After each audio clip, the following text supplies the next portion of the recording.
To whom does your life belong? Who owns you? Most people instinctively answer, I own myself. But most people don't actually believe that. What does it mean to own something? It means that you and you alone have the right to decide what is done with that thing. What is yours you can use, you can trade, you can give away, you can destroy. So what does it mean to say you own yourself? It means that you and you alone have the right to decide what is done with your body and your mind, with your time and your energy.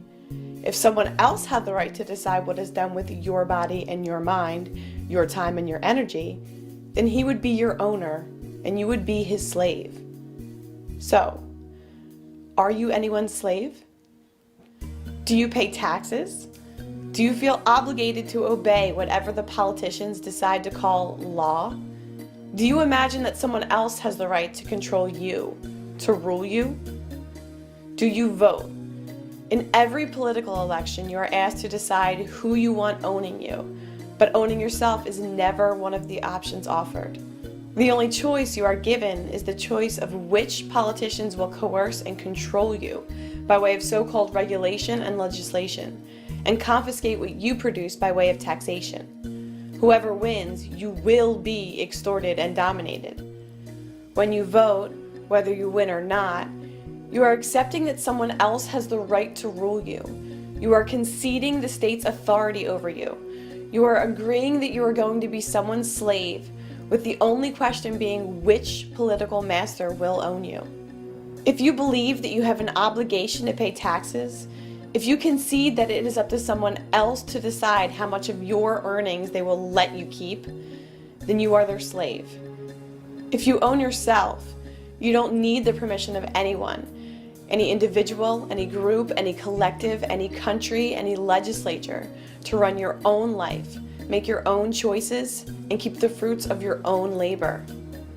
As long as the politicians see you voting, petitioning, protesting, and campaigning, begging for tax cuts, whining for different legislation, as long as they see you timidly obeying whatever commands they issue while begging them to change their so-called laws, then they know that they own you in mind and body.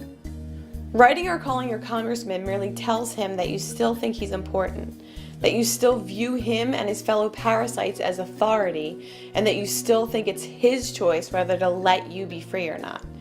As long as you play their games and legitimize their system, obeying their so-called laws and paying their so-called taxes, acting as if they are your rightful lords and masters, the tyrants know they have nothing to fear.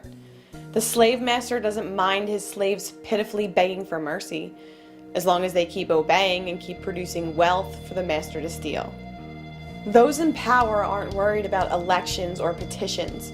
What they do fear is that one day their victims will realize the truth, will stop believing in the divine right of politicians, will stop calling liars and crooks lawmakers, will stop calling the tyrants, mercenaries, law enforcers, will stop believing that anyone has the right to rule them, will stop imagining authority where there is none, will realize that they own themselves, and will stop bowing to the parasitical, anti-human beast called government.